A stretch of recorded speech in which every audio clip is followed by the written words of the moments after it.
Here's the one thing that you don't realize that's stopping you from getting results, and it's happening to you every single week.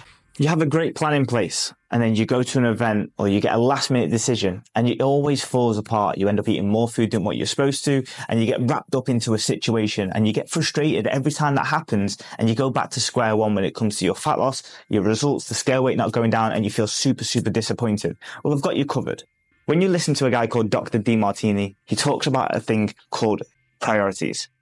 And I see this every single day within the coaching. And I know when people have done their fat loss and they're happy with their body before they even know that they've finished their dieting phase, they will think they want to push for more. They want to get more fat loss. They want to go and get the next level of next 5 kilos. But things happen differently.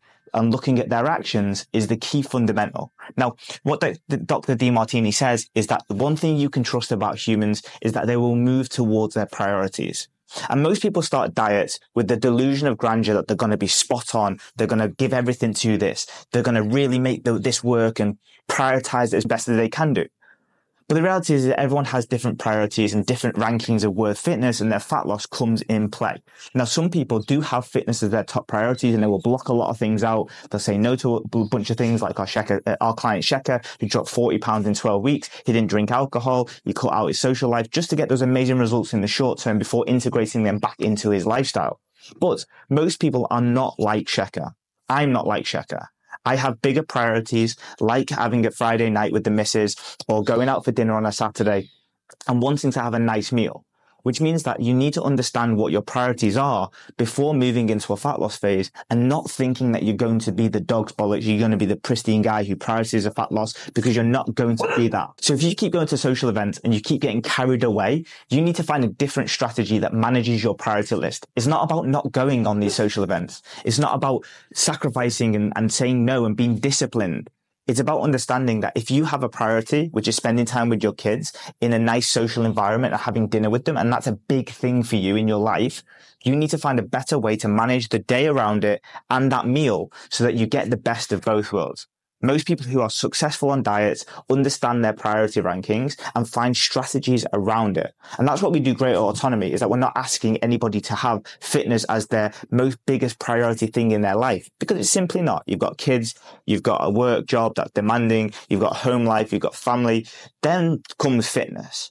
So therefore, to think that you're going to be absolutely spot on and perfect every time in different environments when these 4 are your main priorities is very, very much ill-advised. So once you know that you will move towards your highest priorities, and if your highest priority is spending time with your children or spending time in a social environment because you haven't been there in a long time, or you're prioritizing creating comfort because you've got a stressful job, or prioritizing safety over, being the perfect low carb diet, for example, you're going to need to find a different strategy for it. So here's an example. You want to prioritize time with your children. And before starting your fat loss, which had gained you weight in the past, you prioritize going out with the kids and going for a nice takeaway on a Friday night.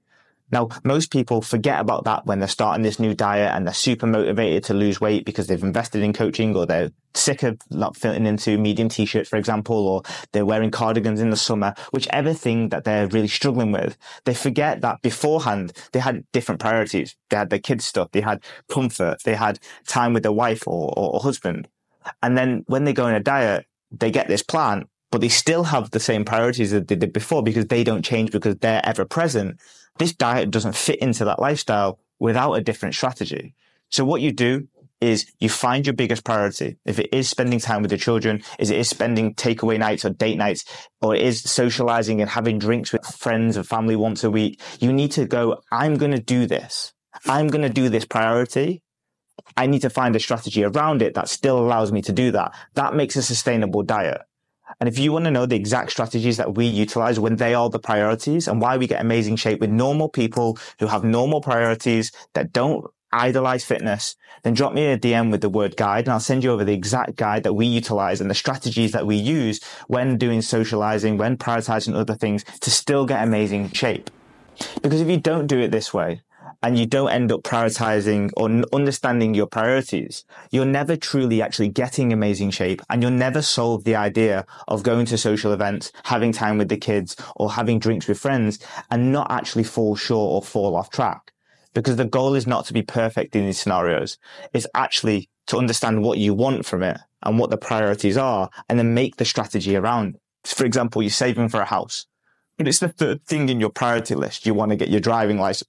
The second one is you want to buy a new phone. And then the third one is that you want to get a house. Putting a strategy together to prioritize the house is very unimportant compared to your other two top priorities. So when you get that first £500 that you saved for the house, you're going to buy the phone because that's more of a higher priority. So then you've sacrificed that third goal for the second goal. And you have to think of your fat loss goals very similar to your stack of priorities. Is if you get 6 days into a week and you've prioritized your fitness stuff because you haven't had any socializing or opportunities to have drinks with families and friends. And then on that 7th day, you now have the opportunity to exist in that priority that you love and that you desire and that you want. Your actions change compared to the other 6 days, which makes that you're frustrated. It means that you fall off track compared to what you were doing. But it's not that. It's just that you want to do different things in those scenarios. And we need to understand what you can do while still doing that. And that's where the guide comes in. And the second part of moving towards your highest priorities comes down to when you have finished your fat loss phase, you've managed to get the weight off. And then during that time period where you are losing the weight and you've dropped 10 kilos, for example, you start to do things differently. It's almost like a switch of a flip. Flip is almost like a flip of the switch. You start to do, more socials. You start saying yes to drinking more often. You start saying yes to opportunities to eat out. And what we do with our clients when it comes to this is that they end up in this little bit of a cycle where they say they want more results. They say they want more fat loss, but they're exposing themselves to situations that is the opposite of what they would do 4 weeks ago, 5 weeks ago. And what we call that the curse of the 10 kilos, but we also call it the timing to be able to go into maintenance, because your actions speak louder than your words. If you're lost 5 to 10 kilos already and you're in a situation where you're not making any more progress, but you're not doing the things that you were when you first started, and you're doing things differently, your opportunities for socials, and you're having more snacks and treats and bites of things, you've changed your priority list of something that was higher towards fat loss, and now it's higher towards normal life. And that should be your trigger to then move into your maintenance phase, because one of the biggest killers of long-term fat loss results and keeping them off is knowing when to quit the diet and move into a more sustainable lifestyle, because you know that actually deep down from your actions, not your words, that you're actually happy and you're fulfilled, because you're always, as a human, going to have the opportunity to want more or think that you could get down another 5 kilos, or you could look in the mirror and not be happy with the little bit of belly fat near your belly button. But when you change your priorities to change the dynamic, you've almost changed the actions that you're going to get and the results that you're going to get, because other things mean more important to you now, because you've got that 10 kilos, 5 kilos off, which makes you feel more happy, more stable, more nice. You fit back into your clothes. And then you then flip back to how you were before, when you weren't dieting, where you weren't prioritizing it, and you want to go and do the normal life stuff again.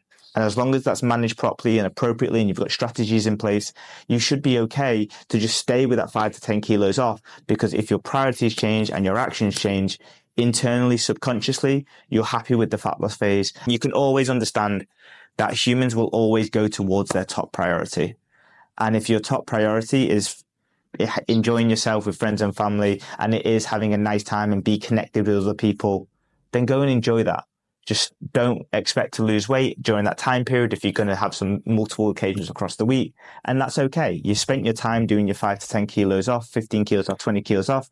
The time now is to focus on these things without getting fatter, and actually understand that the job of fat loss is done, because it's done so much that your priorities have changed back to where they were. And that's the biggest gauge of when to finish a fat loss phase, is that when you're not prioritizing fat loss anymore, because you've actually completed it before you think you've completed it.